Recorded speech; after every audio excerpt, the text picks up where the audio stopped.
that you would never succeed. But that's all right. That's okay.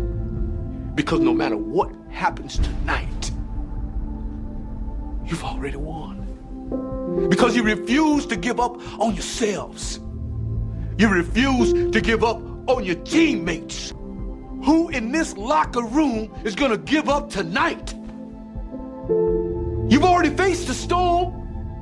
You've looked at that monster. You looked at her in the eye, and you survived it. Because you're here. You are here. You already won. I just need you to give me your best. And win or lose, you will always have this moment. You will always have each other. And you will always have yourself.